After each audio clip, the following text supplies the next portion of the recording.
اولاد اپنے سکھ اور چین کو دیکھ رہی ہے کہ میرا سکھ اور چین ضائع نہیں ہونا چاہیے. شادی کے بعد مجھے والدین کی کر پسند نہیں ہے. ایک آزاد ایک انڈیپینڈنٹ لائف کا جو نعرہ لگا ہے، اس نے یہ جو محبت کا، پیار کا، عقیدت کا، احترام کا ایک جو رشتہ تھا ماں باپ اور اولاد کے درمیان، اس کو آگے پیچھے کر دیا. یہ درست نہیں. ایک شخص کی شادی ہوئی، اب شادی ہونے کے بعد بہو ملی سر کی ہوتی ہیں، بعض ایسی آ جاتی ہیں شادیاں کر کے جن کو نہ لڑکے کی ماں اچھی لگتی نہ لڑکے کا باپ اچھا لگتا. یہ جو میں واقعہ سنا رہا ہوں، اسی طرح یہ لڑکی آئی گھر میں اور اس کا بوڑھا باپ جو تھا اس کو ایک آنکھ نہ اچھا لگا اور وہ بوڑھے باپ کے پیچھے پڑی ہوئی. چپتا تھا یہ بوڑھا باپ اس کا، یہ کیوں میرے گھر میں؟ اس کی چھوٹی موٹی سی خدمت بھی اس سے نہیں ہوتی تھی. آخر کار ایک دن شوہر صاحب گھر پر آئے، یہ منہ چڑھا کر بیٹھی ہوئی تھی. اب یہ ویسے بیوی پر لٹو ہوا تھا.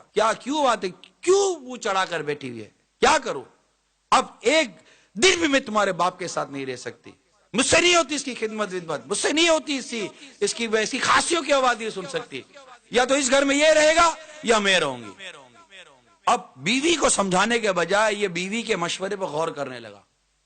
کیا کروں کیا کروں؟ جی چاہتا تھا اس کو پکڑ لو کہ یہ سوچ رہا ہے کہ میں کیا کروں. اب یہ سوچ رہا ہے کہ میں کیا کروں، بیوی کی باتوں پر غور کر رہا ہے. شام کا وقت ہو گیا، باپ کو لیا، گھر سے باہر نکلا. قریب ہی ایک ویرانہ سا تھا، پہاڑ جیسا اور چھوٹا موٹا گار ٹائپ کا بنا ہوا تھا. ایک باپ کو لا کر وہاں بٹھا دیا. کہا بیٹا کہاں خیریت ہے؟ کہاں کیسے لائے ہو مجھے یہاں پر؟ یہاں لا کر کیوں بٹھایا بیٹا مجھے؟ کہا ابا جان اب آج صاحب یہیں رہو گے. ہیں میں یہیں رہوں گا؟ ابا مجھے بھی تو خوشی کے ساتھ زندگی گزارنے کا حق حاصل ہے نا، میرے بھی تو بیوی بچے ہیں، میں کب تک تم کو برداشت کرتا رہا؟ میرے گھر کا سکھ چین برباد ہو گیا، ابا تم یہی پڑے رہو. اور اس وقت اس باپ پر کیا بیت رہی ہوگی، اس کو تو اس کے بچپن سے لے کر جوانی تک کے لمحات یاد آ گئے ہوں گے. ارے بدبخت، تجھے پالنے میں نے کون سی کمی رکھی؟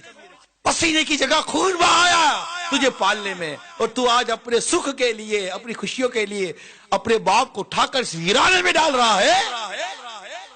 باپ ضبط کر کے کہنے لگا بیٹا جیسی تیری خوشی، مگر دیکھ سردی ہے، تو تکیہ چادر لا کر تو دے دے، میں کیسے رہوں گا یہاں پر؟ ٹھیک ہے بابا کرتا ہوں. اس کا بیٹا کو 8-9 سال کا تھا نا، کہ بیٹا جاؤ گھر سے دادا کے لیے چادر لے کر آ جاؤ. وہ بیٹا تھا سمجھدار، گھر پر گیا اور چادر لا کر دی. جیسے چادر کھولی تو چادر آدھی تھی. چادر آدھی تھی. باپ نے کہا بیٹا یہ آدھی چادر کیوں لایا ہے؟